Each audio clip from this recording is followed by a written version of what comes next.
welcome to Mock the Week. I'm Dara Breen. Joining me this week are Andy Parsons, Ed Byrne and Russell Howard, Frankie Boyle, Hugh Dennis and Stuart Francis.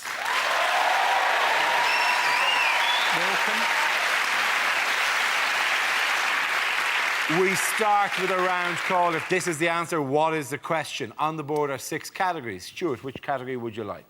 Foreign news. You're going to go for foreign news? Yeah. OK, your category is foreign news. The answer is 4%. What is the question? The number of Americans who haven't been on a UFO? What percentage of Charles Clarke is not bile, phlegm, lard or ears? What is the spare memory capacity on Gary Glitter's laptop? What percentage of the vote would Labour be delighted by at the next election? What are the chances of me enjoying a film that are described with the words "one woman's journey"? Is it how much of me is penis? Rising to 4.2 on a warm day. Yeah. Is it what is the number 4 expressed as a percentage? Actually, that would be 400%. Well, don't get mathematical with me. I'll tell you what, You give me a mathematical thing. that was like a maths rap battle. Don't get mathematical with me. I'm going to get some equations on your ass. Don't derivate. Is it how much of the weekend can Amir Khan remember? Is it? How many people support the policy burn Britain's homeless to heat Britain's houses? Is it how much does Guy Ritchie contribute to the family kitty? Is it how many Americans think that Sarah Palin was in Monty Python? Is it what proportion of votes would Robert Mugabe consider a landslide? Is it John McCain's poll lead in America? It is John McCain's poll lead in America. Well done, Frankie Boyle.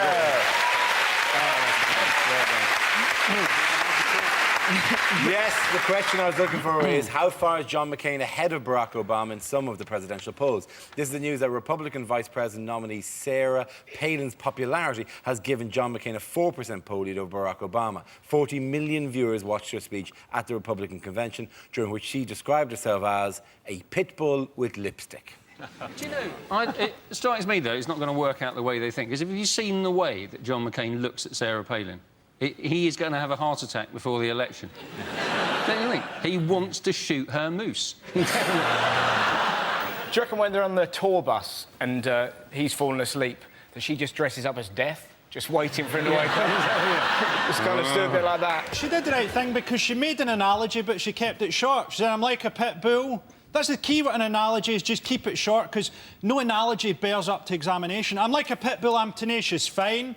I'm like a pit bull, when I get something I won't let go. If you want me to let go, you'll have to put your finger up my arse. No, you've gone too far, Palin! Don't leave me alone with a toddler, I'll kill it. No! Keep the analogy short. They're saying, oh, you know, they talk about the thinking man's crumpet. She is the stupid man's donut. Basically, she actually doesn't even believe that climate change is man-made. Yep. Even George W. Bush now believes climate change is man-made. It's a sad state of affairs when you make George W. Bush look like an informed progressive. To be honest, The thing is, a 72-year-old man, right? He'd only met her once before. A 72-year-old man with his advisors talking to her for the second time. It must have been like a vaudeville act or something. Where are you from? Alaska. No, Alaska. Where are you from? Did you guys know that McCain was a prisoner of war? Because he doesn't like to talk about it. He doesn't bring that. No, he always likes to talk about it. How sad is that? It's like me on the street. Hi, my name's Stuart. It's my birthday. Be my friend.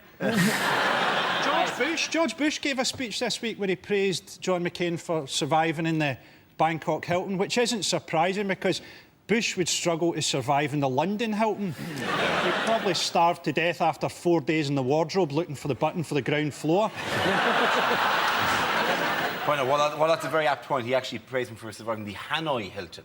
Bangkok is in a different country, and Bangkok wasn't involved in the Vietnam War. It's important that we get stuff right on a show where we've not said international affairs, we've said foreign news in case we confuse people. Touche. I think it's funny when she was slagging off Obama, when she, you know, and his environmental plans, and she says, "Yeah, what's he actually going to seek to accomplish after he's done turning back the water and healing the planet?" Like, what a shit thing to want to do. After you've done healing the planet, what next? World peace, asshole.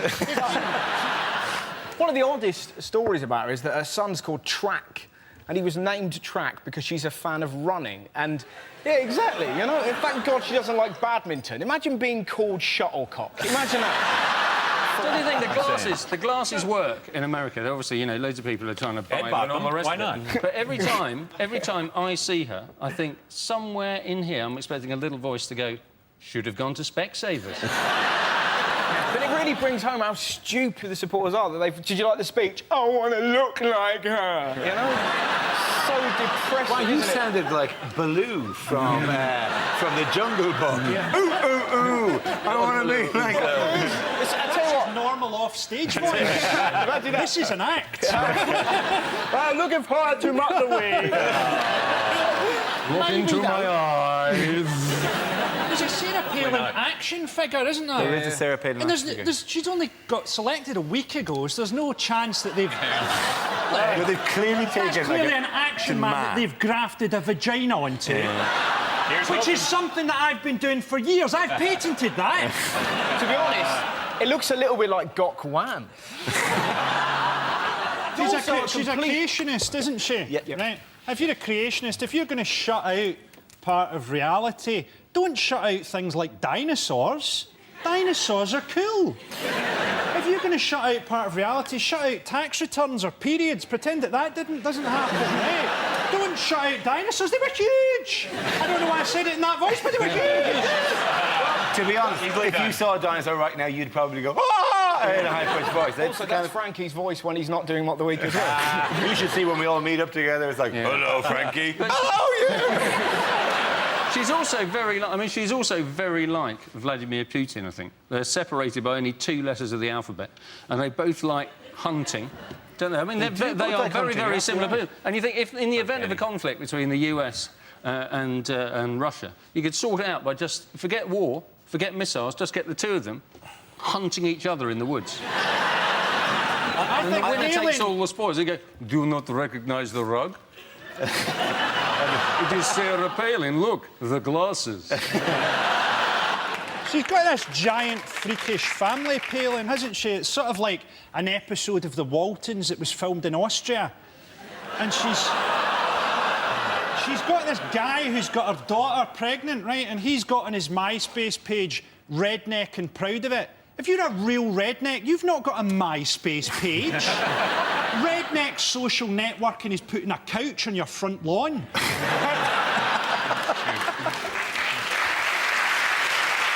In other news, why has the North Pole made headlines this week? It's become an island. Yes, it has become an island. Well, I've heard it's been attacked by 2 massive, giant red arrows.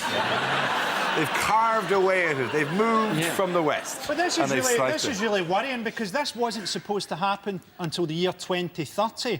And now they're predicting that by the year 2030, the whole thing will fit neatly into a gin and tonic. And we're so short-sighted, people are saying, "Oh, it's OK, it's opened up trade routes. We can send shipping round there now." That's like your house burning down and you going, "Oh, well, better parking." What about the poor Inuit with their igloos? As the global warming kicks in, wake up the next day and your house has completely disappeared and you're just sleeping in a puddle. Be a bit like going to a music festival. Yeah. The Eskimos now have 600 words for "we're fucked." Well, do you know that literally the only chance for human survival is if when this thing melts, there's an enormous button underneath it that says, "Press to restore the Earth's factory settings." But everyone's looking at, you know, it's bad news, you know, for us, and the oceans are going to rise and all that. But it's very good news for fish. who up until now have been living in very cramped, overcrowded conditions. And all this extra water that's going into the ocean, for them, it's like having the loft converted. What? Hang on a minute. We've knocked Greenland through. By the way, we it- is should it- obviously point is it a out that myth? the oceans won't rise when this goes up, because that's like an ice cube in a glass of water. Damn it. And And that's then like only... It's Archimedes' principle. I'm sorry, now I've just killed the mood with some basic GCSE physics. You like, sorry. you like Conan the Joke Killer with your knowledge. It's not the Bangkok Hilton. Oh, the Archimedes principle. This is the opposite of the role they hired you for, O'Brien or O'Brien or I whatever the can't fuck you're fight it called. anymore. Get All testy right, with me. Dara O'Brien. Are there any Irish people in? Have you heard the name O'Brien before either? Fuck off. It's not some made-up showbiz name You that and I've your got. dad, the only O'Briens I've ever heard of. It's not some crazy name I've chosen. Personally, I think Dara should change his surname to Raboomdier. Dara Raboomdier. At the end of that round, the points go to Frankie, Hugh, and Stuart.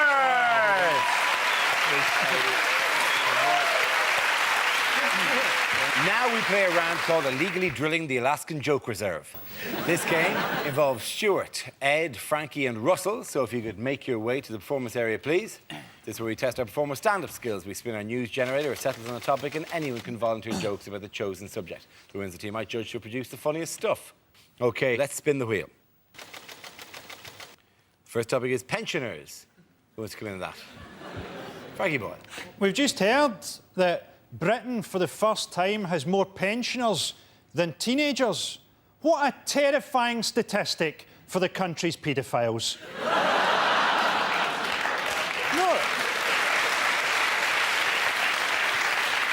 No wonder Gary Glitter didn't want to come back.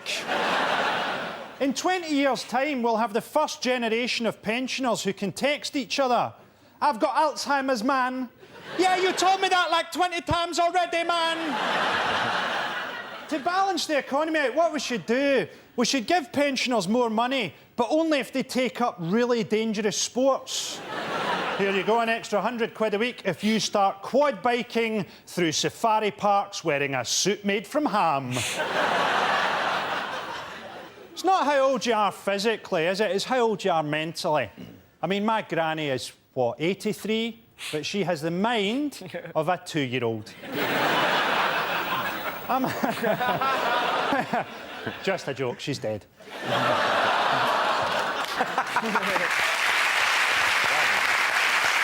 OK, let's spin the wheel again. Subject is young people. Edbert.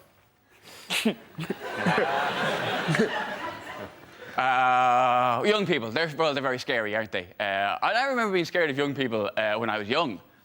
But when I'm grown up, I'll be bigger than them and I won't be scared of them anymore. And then they armed themselves, which I felt really unfair. I'm not scared of, like, goths or emos, which is kind of a shame, because goths make more of an effort to look scary. It's almost a shame they're not scary. They make more of an effort, and they give that look. Like that, does my vampiric countenance not chill you to your bones? You're like, no. I could send one hoodie in there, it'd be like a dog worrying sheep. Don't annoy me. Getting stepped to by an emo. You're an emo, for God's sake. I think between the two of us, we both know who you're most likely to harm. Well done, Edbert. OK, that leaves us with Stuart and Russell. Let's spin the wheel. And the topic is relationships. Who wants to come into that? Russell. Britain, I have sexual advice for you. That's right.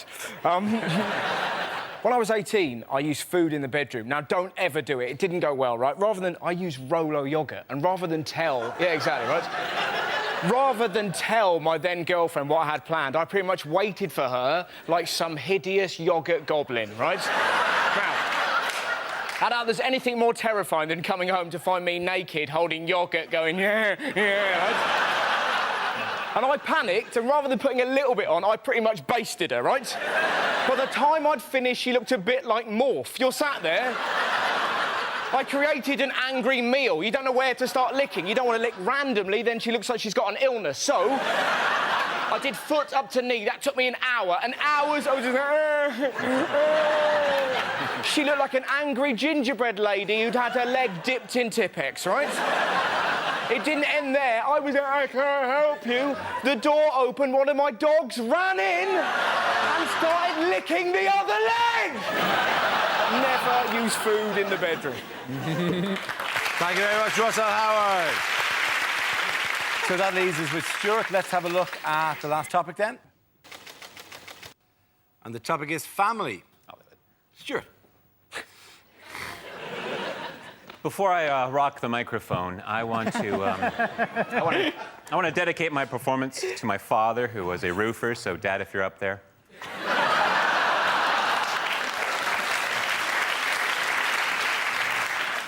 I'll tell you about my family. I'm the youngest of three. My parents are both older, and I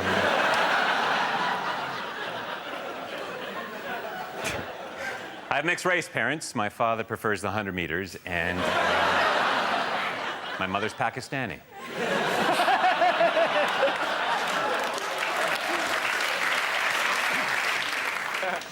I was raised by my father. My mother left before I was born, and you know... Not like being raised by my father. He's schizophrenic, but he's good people. I remember one summer I was 5 and he was Mussolini. Went to the park that day. I love parks. Standing in the park today wondering, why does a Frisbee appear larger the closer it gets? And then it hit me.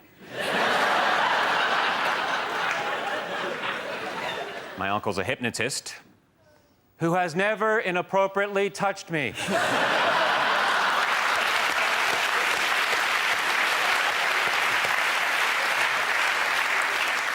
I have to leave now. I'm a member of Overactors Anonymous, and we have an Overactors Anonymous meeting that starts in... At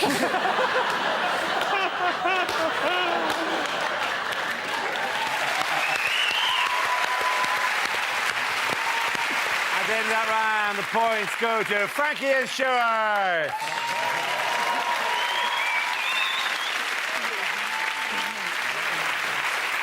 Our next round is called Headliners. Here's a picture of British tennis star Andy Murray. But what does MGSW stand for? Is it Murray's ginger sideburns woeful? Is it Marvin Gaye sprayed white? Is it miserable git shuns winning? Is it... Thank you. Hang on. Thank you. Is it with what happened in the women's final and the men's final? Is it Murray gives, Serena won? Just looking at the photo, is it Murray gives self wedgie? Or actually, is he praying for the one thing he needed to beat Federer, which is major gunshot wound? Is it Murray Grand Slam? Whoa. Very good. Well done, Hugh. That's great. The answer I was looking for was Murray's Grand Slam Woe. This is a valiant effort by Andy Murray in the final of the US Open, aiming to become the country's first male Grand Slam winner since 1936. He overcame world number 1 Rafael Nadal in the semi, but was defeated in straight sets by Roger Federer in the final. I say the countries. I mean, he was British if he won. He's back to being Scottish now. Come on, Amir Khan is Scottish now.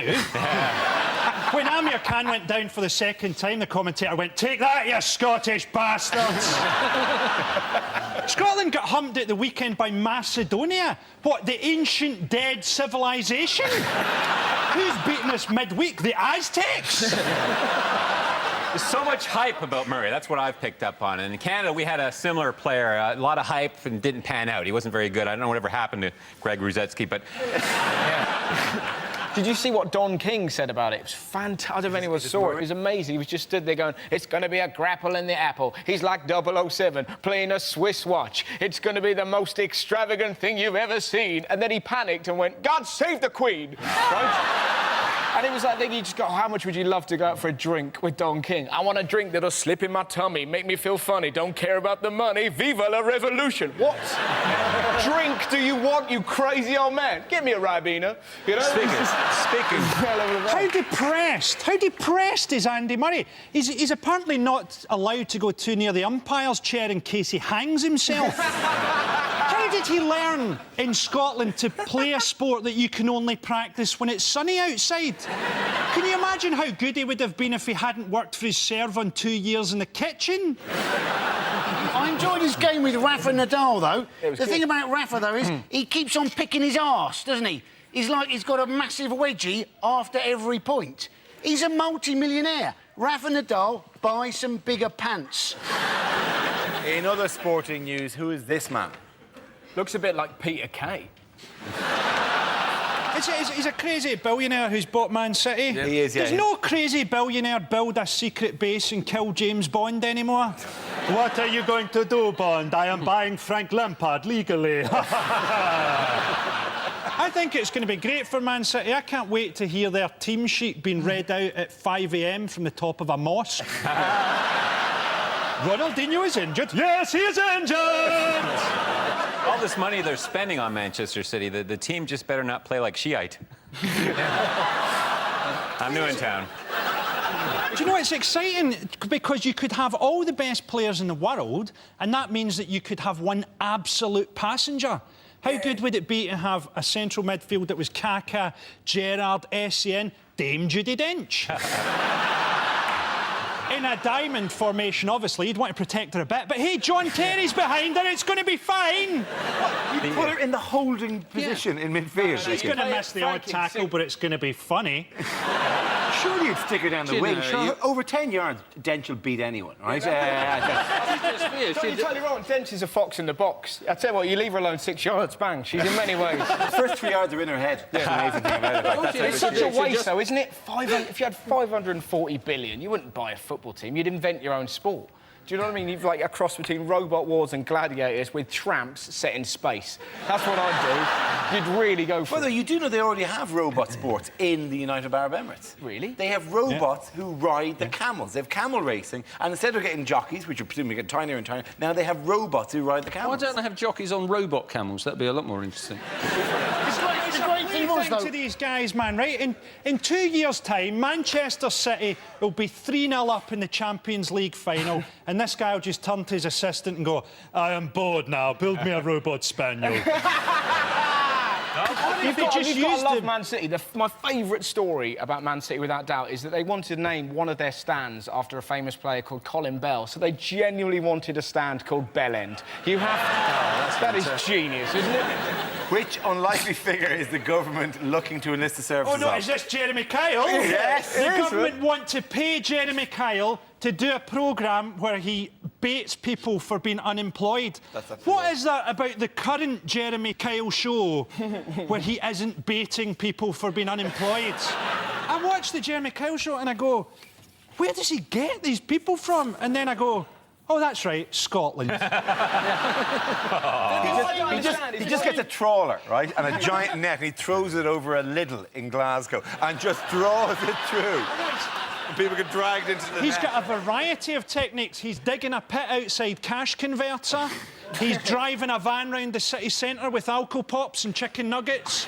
Damn you, Kyle, you capture me! The idea is that he's gonna... What, they're like King Kong or something? Oh, they climb to the top of the ITV building. Why do they go on? Is that the thing? You know what I mean? If your wife's going to go, we're going to go on Jeremy Kyle, don't. She's shagging your dad. Don't.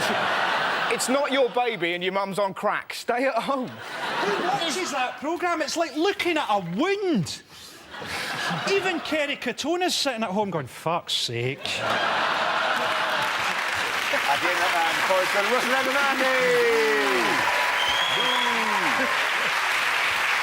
Now we come to our final quickfire round called Scenes We'd Like to See. This is for everyone, so if you can make your way to the performance area, please. I caught ideas for scenarios we'd love to see, and the performers come in with their suggestions. OK, here we go. The first topic is unlikely small ads. Did you see a hit and run in the Cromwell Road on Tuesday night? please get in touch, because I'm keen to silence any witnesses. Parents, worried about unruly teenagers ruining your house? You need my book, My House, My Rules, by Joseph Fritzl.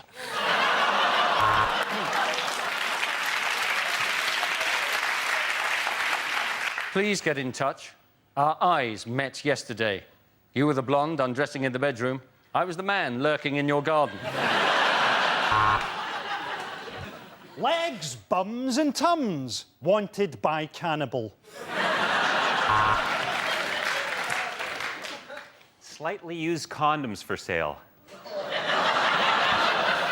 No weirdos.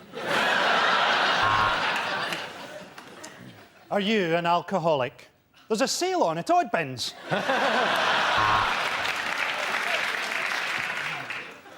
House prices falling, debts rising, feel like you can't quite cope. Pull yourself together! Gardening done. Think I'll put my feet up now? Are you looking for a plumber who'll do a good job at a reasonable price? You've got no chance. Anger management CDs for sale. Don't ring before noon. Are you struggling to get out of the bath? It's pretty much game over for you then. The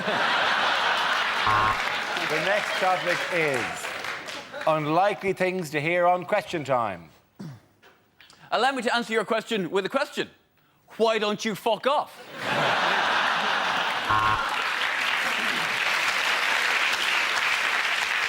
I'm going to take a question from a black man without mentioning that he's black. The man in the red jumper, please.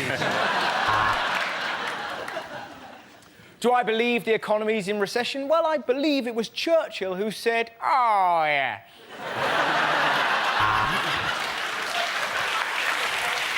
David Dimbleby, you haven't answered a question all night. You are the weakest link.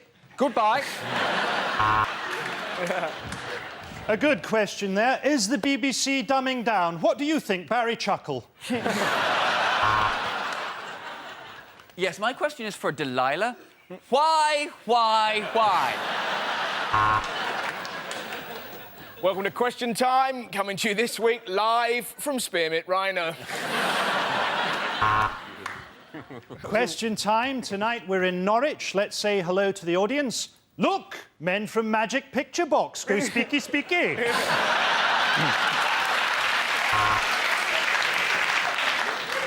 Is the wrong answer, Charles Clark. Take off an item of clothing. So, good question. Gordon Brown, why don't you shove your tax increases up your arse? If your dog isn't here, Mr. Blunkett, who's sniffing my balls? I have a question for Boris Johnson. Do you know where you are?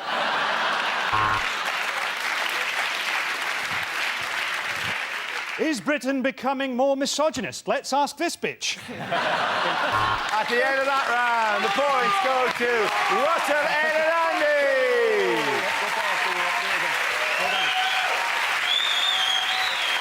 That's the end of the show. This week's winners are Frankie Boyle, Hugh Dennis and Stuart Francis.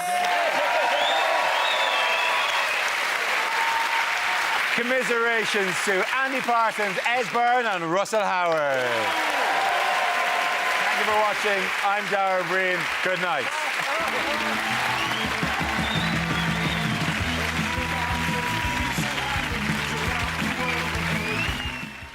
Over-competitive parents are on the warpath again in the Cup next here on BBC Two. And the comedy continues at 10 with Nevermind the Buzzcocks.